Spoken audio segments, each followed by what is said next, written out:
Glavna tema današnjega vloga bo, kako najučinkovitejše in najhitreje narediti čim več valbalov.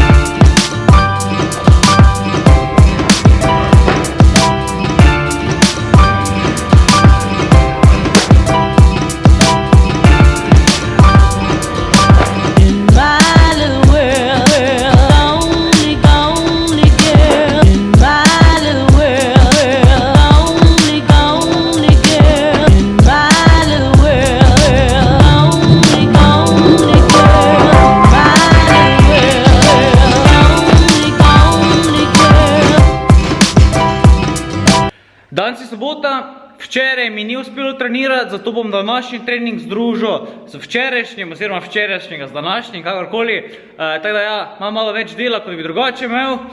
To pomeni, da imel sneče, kline, 2 conditioninga, na koncu treninga bom kar zmatran.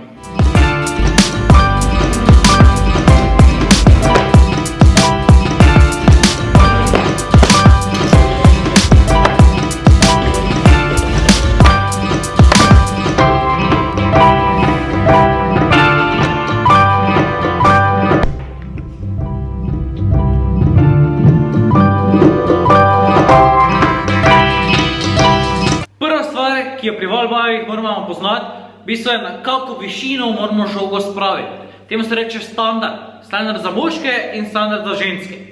Standard za moške je 3 metre 5 centimetrov. Standard za ženske je 2 metra 75 centimetrov. Zdaj, to je prva stvar. Druga stvar. Žoga. Najbolj pomembno je pri samem valbalu to, da roke imamo ob telesu. S tem bomo ohranili rame. Če bomo žogo držali tako, enostavno preveč obremenimo sprednji del ram, prsno mišico in enostavno bo roke tiste, ki bo odpovedle. V bistvu so pa noge enkrat večje, če ne večkrat večje od samih rok. In je smiselno, da dejansko uporabljamo več noge kot roke. In s tem pridemo ravno do naslednje stvari. Ko pridemo iz počepa, probamo z vso silo žogo potisniti nad glavo oziroma jo vrči v steno s pomočjo nog, riti, kvadov, hamstringov. Koliko gre, vse iztisnemo iz spodnjega dela in na to zaključimo z rokami. Zato, isto kot pri push pressu, jerku, uporabi čim več moči nog, s tem boš enostavno lažje vrgel žogo 3 metre visoko. Jaz, ko sem malo manjši, je dejansko te 3 metre mi dokaj zahtevno vrči 9 kilsko žogo. Standard za moške, ki lažja žoga je 9 kil, standard za ženske pa 6 kil. Tako da, upravi noge, koliko se le da, žogo vrži in zaključi z rokami, sprejme žogo tako, da enostavno primeš, jo preneseš tukaj spredaj.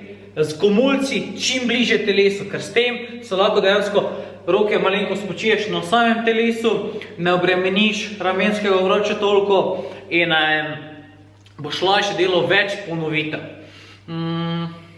Kaj si še kaj pozval povedati?